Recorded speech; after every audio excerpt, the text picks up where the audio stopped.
बहिनी मल्ला हमारे जय भूतेश्वर नाथ बोल बम मौनी जस जगराता परिवार ग्राम किरकी तहसील डोंगरगांव जिला राजनांदगांव के धर ले आप मल्ला सत्य सत्य नमन है संगवारी हो सत्य सत्य नमन है सीताराम है राम भजन है और बड़े खुशी के बात है ये गांव में रखा अपन का 2 दिवस जस झांकी प्रतियोगिता ओ मंच में रखे का बड़ सुखर मन पसंद विषय संगवारी हो मन पसंद विषय और हम अपन मन पसंद विषय लेके आए हवन का हमारे विषय हारेगा लइका बरमया महतारी के का संगवारी हो हमारे विषय हारेगा लइका बरमया महतारी के ऐसे तो महतारी मन लइका मन बरमया करथो नहीं रहा लइका मन बरमया हो करथो ना लेकिन सबसे ज्यादा वही लइका बर महतारी मन माया करते जो अपन कोख से भी आए रही थे ना वही लइका बर सबसे ज्यादा माया करते महतारी मन अगर कोई लइका 2 थप्पड़ मार देते ना तो हमार महतारी मन आग बबूला हो जाते काबर मोर लइका ला मार दिस कहते और वही लइका बर हमार महतारी मन साल में एक बार उपास तक रहते लागन भूखन रहितो नहीं वो लइका मन बर उपास तुहर गांव में ये नहीं रहो और काग दिन रहते कम अच्छा दिन ना आओ आप मल्ला जज्बे के माध्यम से सुने से और सुनाए के प्रयास करन का लइका बरमया महतारी के जेकर रचिता हवे परम सत्य श्री विश्वनाथ मौनी साहू जी और हमार गुरुदेव है स्वर्ग श्री परमानंद मौनी बाबा जी और जो ग्रंथ से लिखा बना वो ग्रंथ के नाम है का संक्षिप्त देवी भागवत पुराण संगवारी हो संक्षिप्त देवी भागवत पुराण आओ आप मल्ला सुनने के और सुनाई के प्रयास करने का लइका बरमया महतारी के प्रेम से बोलो दुर्गा मैया के जय हो प्रेम से बोलो षष्ठी मैया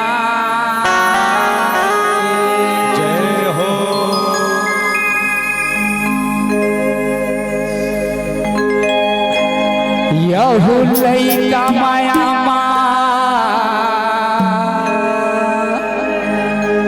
माता माया रो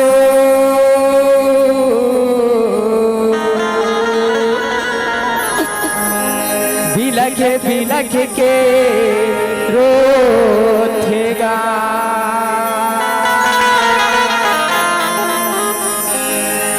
कौन हो काले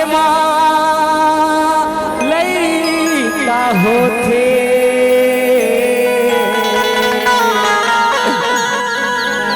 हुला मरे बिया के गा हुला मरे बिया के गा आँखी उलट गे लइका के गा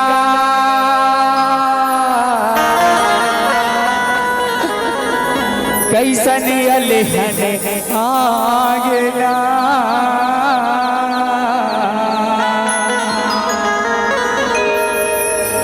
मरे लइका ला प्रिव्रत राजा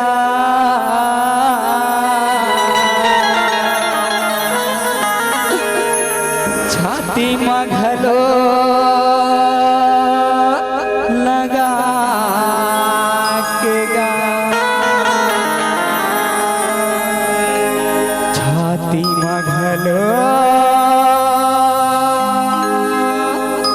लगा के गा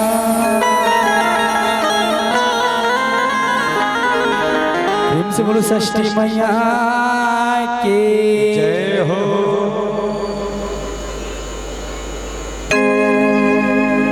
लइका बरमया बढ़ाए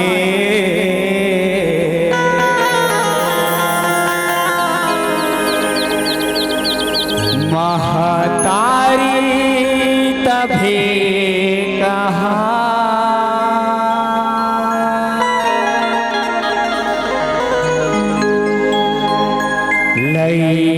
काबर माया बढ़ाए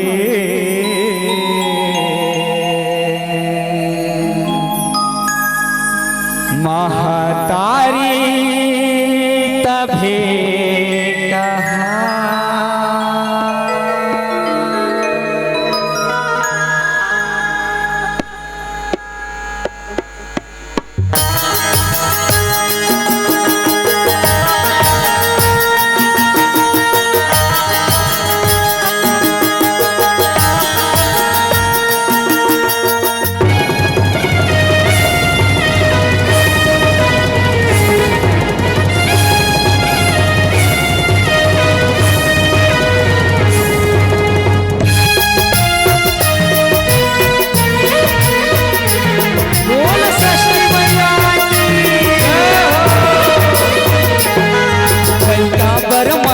बढ़ाइए महतारी तभे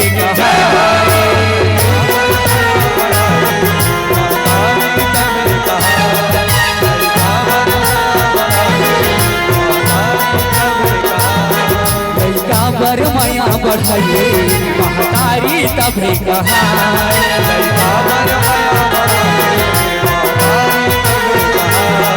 अरे लैका ने जिया छठी माता ने कहा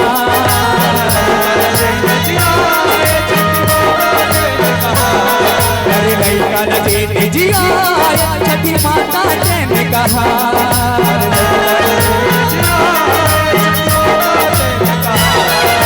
काबर माया बढ़ाइए महतारी तभी कहा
काबर माया बढ़ाइए महतारी तभे कहा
बढ़ाइए महतारी तभी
बढ़ाइए महतारी तभी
बढ़ाइए महतारी तभी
कीर्ति चावगा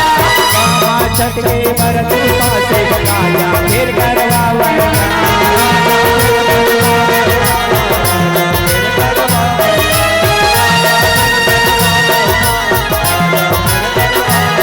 कामन कस बेटा पाया तेजस्वी तेज समान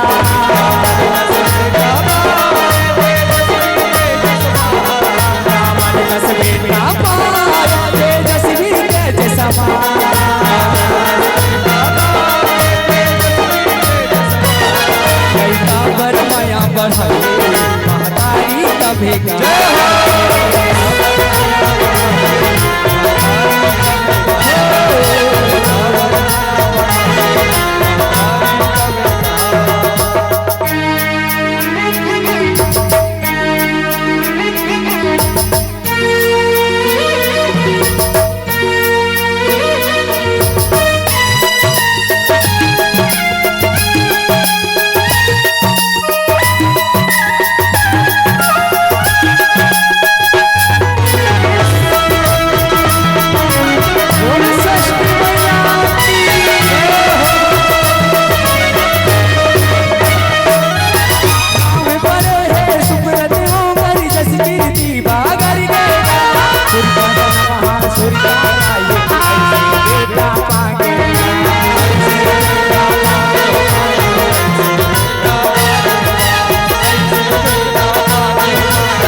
महतारी कभी